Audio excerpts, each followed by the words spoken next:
konsep dasar ekonomi publik. Mari kita simak video berikut ini. Baiklah, pembahasan yang kita bahas kali ini adalah konsep dasar ekonomi publik. Yang pertama ada konsep ekonomi. Di sini ada ekonomi sebagai ilmu yang menurut para ahli. Yang pertama ada Adam Smith. Ilmu ekonomi adalah ilmu sistematis yang mempelajari tingkah laku manusia dalam usahanya untuk mengalokasikan sumber daya yang terbatas untuk mencapai tujuan tertentu. Yang kedua ada Abraham Maslow.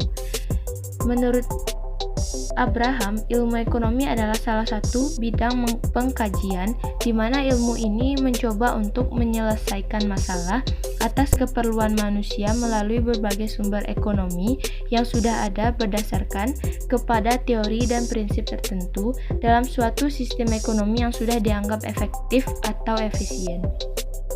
Selanjutnya, ilmu ekonomi terbagi menjadi yang pertama ada deskriptif, yang kedua teori, ketiga terapan, 4 dan 5 yaitu ekonomi mikro dan ekonomi makro. Yang pertama ada ekonomi deskriptif, menggambarkan keadaan perekonomian yang sebenarnya terjadi di masyarakat. Contohnya jumlah angkatan kerja, struktur serikat buruh, dan asal-usul serta sejarah lembaga ekonomi. Yang kedua ada teori ekonomi, berusaha menggeneralisasikan data-data ekonomi dan memberikan penafsiran atas data tersebut. Yang ketiga ada ekonomi mikro, membahas ekonomi dalam skala kecil atau perusahaan. Dalam ekonomi mikro, kesejahteraan dapat tercapai tanpa campur tangan pemerintah. Yang keempat ada ekonomi makro, membahas ekonomi secara nasional atau negara. Dalam ekonomi mikro, maksud saya makro, perlu adanya campur tangan pemerintah. Yang kelima, ekonomi terapan, merupakan cabang ilmu ekonomi berdasarkan bukti empiris. Yang kedua ada kegiatan ekonomi. Yang pertama ada produksi. Produksi adalah kegiatan menambah kegunaan suatu benda atau menciptakan barang baru sehingga lebih bermanfaat untuk memenuhi kebutuhan hidup.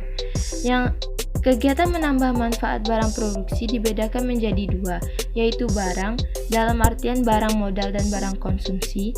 Yang kedua ada jasa, dalam artian jasa langsung dan jasa tidak langsung. Pertama ada barang. Barang terbagi atas dua, yaitu barang konsumsi dan barang modal. Barang konsumsi adalah barang yang siap dipakai. Contohnya ada baju, makanan, sabun, dan lain-lain. Yang kedua ada barang modal. Barang modal adalah barang yang dipergunakan untuk menghasilkan barang berikutnya. Contohnya itu kayu, benang, kain, dan tembaga. Selanjutnya ada jasa. Jasa juga terbagi atas dua. Yang pertama, jasa yang dapat langsung memenuhi kebutuhan. Contohnya adalah dokter.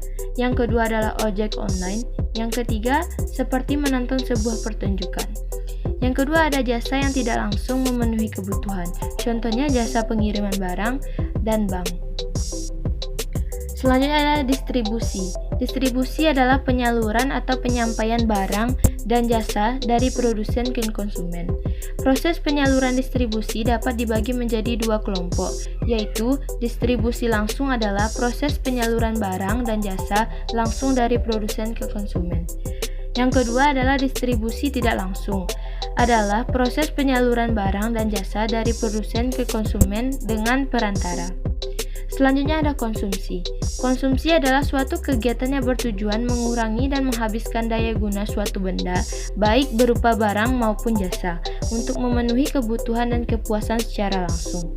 Konsumsi juga dapat dibagi menjadi dua kelompok, yaitu konsumsi langsung adalah pengkonsumsian barang dan jasa untuk memenuhi kebutuhannya. Yang kedua ada konsumsi tidak langsung, adalah pemakaian barang dan jasa yang tidak secara langsung memenuhi kebutuhan pengguna.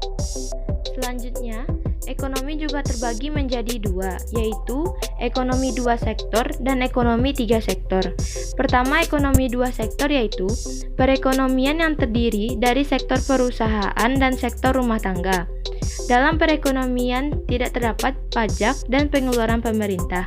Perekonomian ini juga tidak melakukan perdagangan luar negeri. Yang kedua, ekonomi tiga sektor, yaitu perekonomian yang meliputi kegiatan dalam sektor perusahaan rumah tangga dan pemerintah. Baik, itulah hasil presentasi saya tadi. Mudah-mudahan dapat bermanfaat bagi kita semua. Apabila ada salah kata mohon dimaafkan. Assalamualaikum warahmatullahi wabarakatuh.